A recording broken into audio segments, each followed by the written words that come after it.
So, I think we are off to a great start. Give me a second. Check. Yes, right. Yeah. So we're gonna check this video out. The liberal media is still melting down over the victory of Donald Trump. So let's see what they're talking about.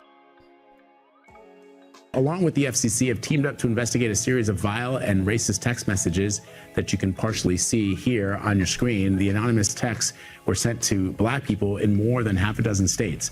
Men, women, and even middle school students started receiving them shortly after the election.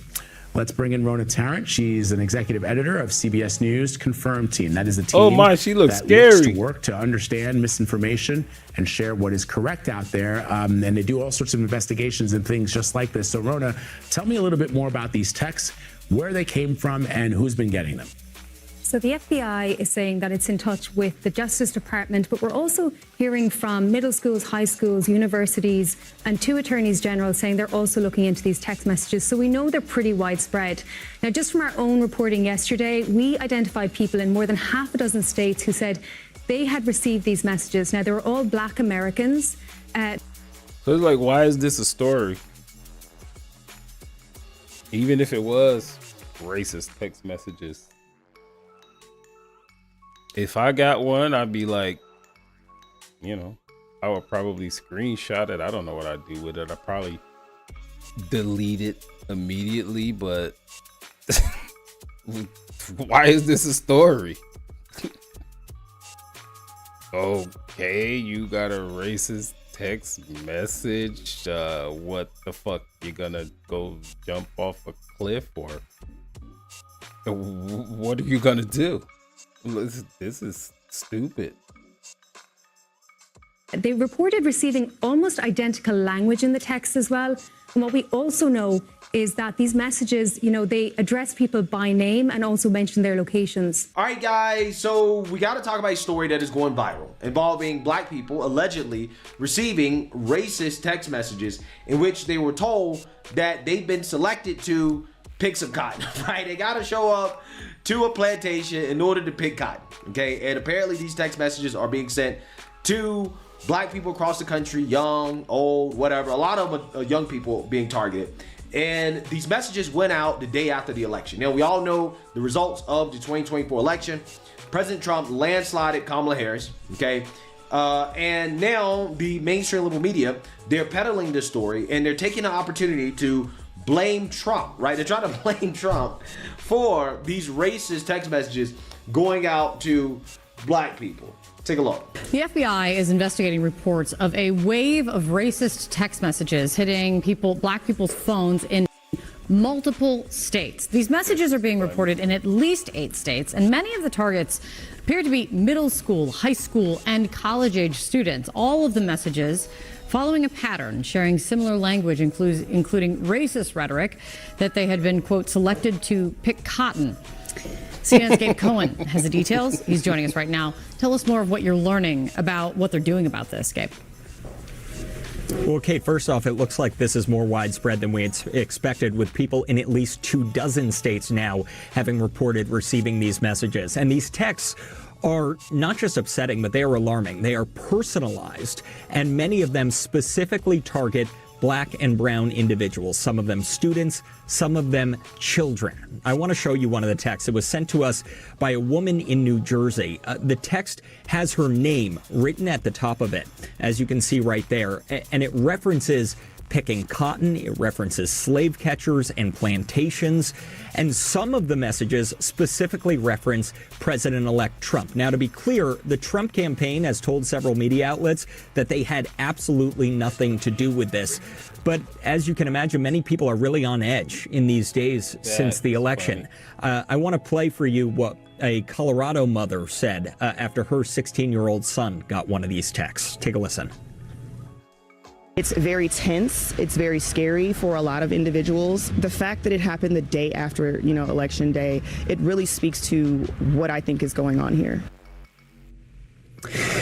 And the president of the NAACP put out a statement saying these messages represent an alarming increase in vile and abhorrent rhetoric from racist groups across the country who now feel emboldened to spread hate and stoke the flames of fear that many of us are feeling after Tuesday's election results. Jonathan, there was a woman who told NBC she sees these texts as a scare tactic, but that it's working.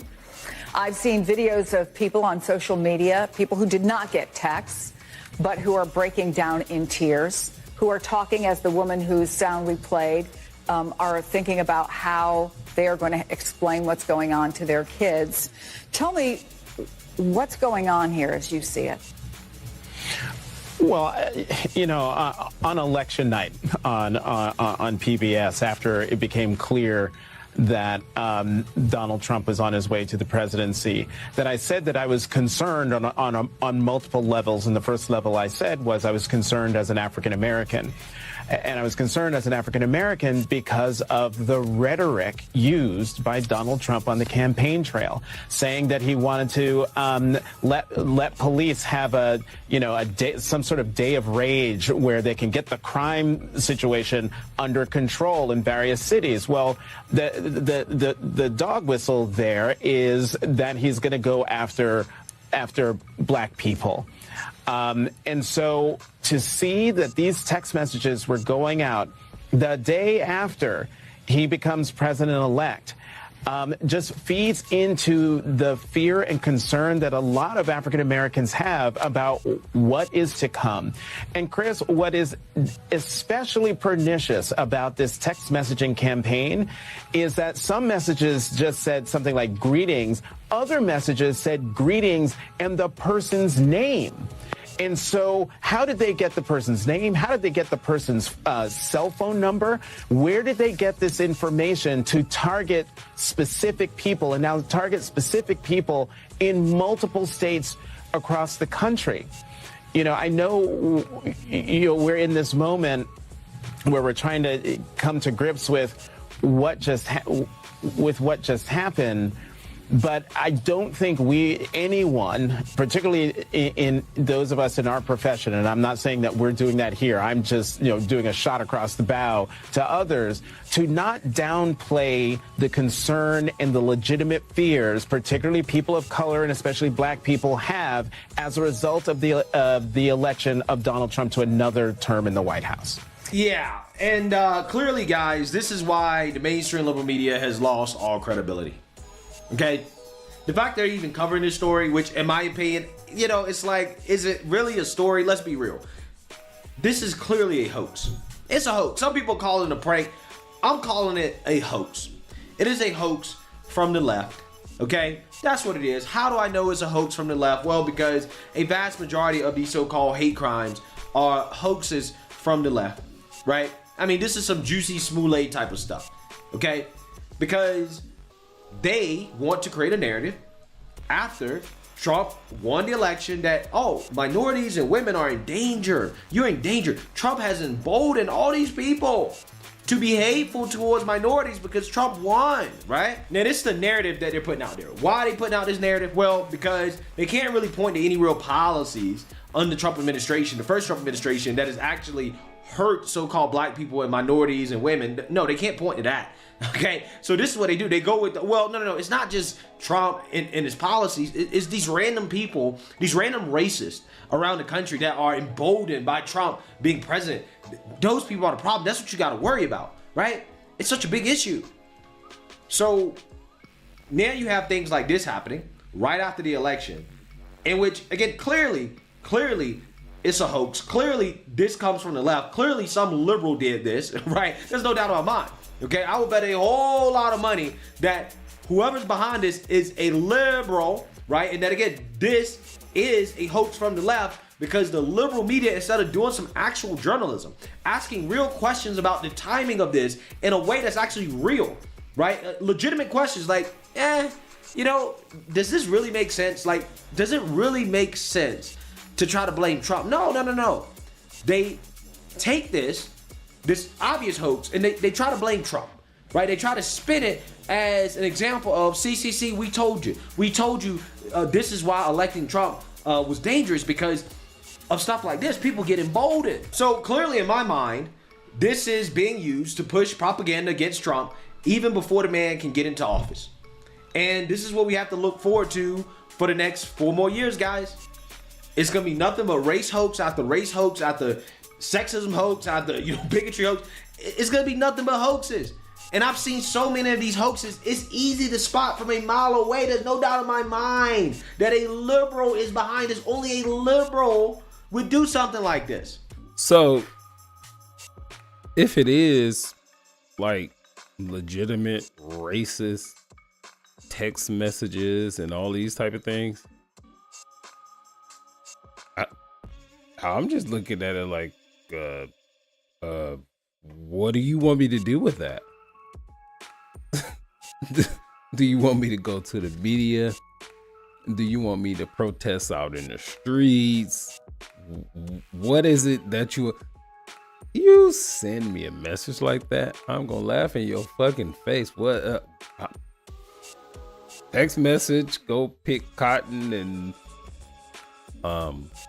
well, I guess I ain't going to pick no fucking cotton. I don't. Who you sending this message to? That shit was funny. Okay? I mean, we've already seen how racist the liberals have become post-Trump being elected. Okay? These are the same people calling for mass deportations of Latino Americans simply because they decided that, hey, we want to support Trump. And they're out here saying, yeah, deport them. Get rid of them, right? We don't like them. Okay? So don't sit and try to tell me that, oh, well, this for sure is happening because of Trump, or that somehow, some way this comes from Trump. No. This comes from the left. I think that what has become clear after this election is that the party of racism, hate, and bigotry is the Democrat Party. Okay? That's how they started, and that's how they are today. They have not evolved, despite the narrative from the left that, oh, well, no, you don't understand. We may have started off as the party of slavery, but we've evolved, we've changed, okay? The Republican Party is the party.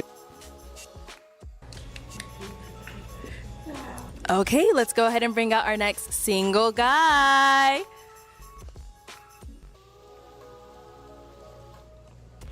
Hello, welcome in. Thank you. What's your name? Hey, my name's Darnell. Darnell, how old are you? I'm 47. Okay. And now, Darnell, what do you do? But before I get started, let me take my glasses off so the ladies could see my eyes. Right. We don't need no pops on that. Okay. Okay. What I do is I'm a military veteran. Nice. Thank you for your service. And a paratrooper airborne. So I went from serving my country to now I do landscaping. So serving the community, making yards look beautiful. Okay. I enjoy doing that. Nice. Now, what are some things you like to do for fun? Oh, man, what do I like to do for fun? I'm a really simple guy. Okay. I enjoy simple things. First of all, waking up every morning is fun for me because somebody didn't wake up this morning. Right. We don't want to take life for granted. So I always start my day off with a freshly brewed cup of coffee. Okay. I enjoy that. I have a Doberman. He's a dog.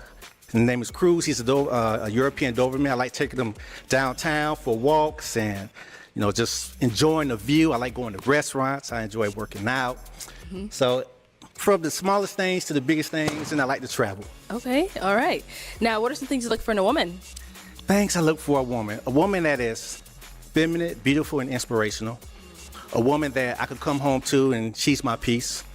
A woman that values a relationship just as much as I value a relationship. Okay. I want a woman that would invest in me like I would invest in her. I want our investment to be more powerful than the SP 500. I want our investment to be more powerful than Warren Buffett's best stock. That's what I want. I want a woman that's going to invest in me, and I promise, ladies, if I get the opportunity, I will invest in y'all too. Whoever's for me. All right. Now, what are some deal breakers? Some deal breakers. Well, there was a commercial back in the day, the Marlboro man, that's to smoke, Okay. So I don't want a Marlboro woman. I don't want a Newport woman. I don't want a Virginia Slims woman. I want, so smoking cigarettes, I don't want the house smelling like cigarettes or my car smelling like cigarettes. Okay. So that's something that I don't want. They smoke weed, whatever, people do that. Don't really care about that. But the cigarettes, I want a woman that has emotional intelligence. I think that's very important. I don't want a woman that owns I think colorful here, so Miami ladies, a emotional time machine. What do I mean by that? If we get over something, we have an argument, but we talk it through, I want us to move on. I don't want it to be like 2 weeks, 3 weeks later, we're back there. We win the time machine. I don't want to do that. So a woman that has emotional intelligence and, you know, as long as they don't have more red flags in the Chinese parade, I'm good. All right. Hey. Okay, so we did get a few pops. That's okay. Let's go on over there and see why they ended up popping. Let's start here with your name Yes, and ma'am. age and why you ended up popping your balloon. I'm Katrina and I'm 46. Hey, Katrina, how you doing? Good. I love your energy. You're just so bubbly. I'm not gonna lie, I Bubbly? love it. But you're just too big for me. Okay. But other than that, I love the energy. Yes, ma'am. Yes, ma'am. All right, now is Katrina someone that's your type? Oh, absolutely. If I was in the grocery store, you would catch my eye. I mean, you would. I'll take a second look. So by that initial, yeah, you're absolutely my type. Thank you. Thank you. We got another. Oh, okay, right here. That was a quiet pop. All right, your name and age and why you ended up popping your balloon. Hi, I'm Janice. I'm 40. I ended up popping my balloon. I do like your energy. I think you're very vibrant. But for me, you have maybe a little bit too much energy because I can be vibrant as well, and then it just might be too much. So I prefer somebody that's a bit calmer. Okay. And that can also calm my energy down because sometimes I can go real hard. Not in a bad way. I just, I have a lot of energy as well. And also, I do like my guys just a little bit more slimmer. But that's about it. I think you have a very beautiful smile, and yeah, you're very pleasant to be around. But yeah, it just might be competing energy. That's about it. Thank you. Yeah. All right. Now, is she someone that's your type? Well, to be as transparent as my coffee pot. Yes. Yes, she would be my type. And I'm not just saying that, to say it, but if I was at the gas station, I saw you pumping gas, I would notice you. So would you pump my gas for me? Hey, if I was your man, I would. Absolutely. There you go. Great answer. I love it. Thank you. Thank you. We got another pop over here. Your name and age and why you ended up popping your balloon. My name is Phoenix Lemon. I'm 48, and thank you for your service. I popped my balloon because of the Doberman. I'm not an animal. I got allergies and try to be poor but everything you said, the values, the belief system, I agree with wholeheartedly, and you look very, very nice. Oh, thank you so much. Thank you. All right, now is Phoenix someone that's your type? She's attractive, so yes, I know I sound like a dead horse, but she's attractive, and I would definitely approach you, be like, hey, my name's Darnell, how are you? And I would try. So yes, absolutely.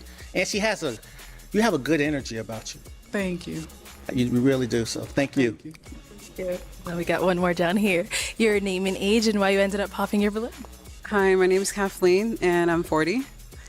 Hi. I ended up popping because you're not really my type. You're bubbly, your energy is everything, and it's just I don't feel anything for you. Okay. So that's pretty much it. Okay. Alrighty. Now is Kathleen someone that's your type? No, she's not really my type as far as just initial attraction, but she seems like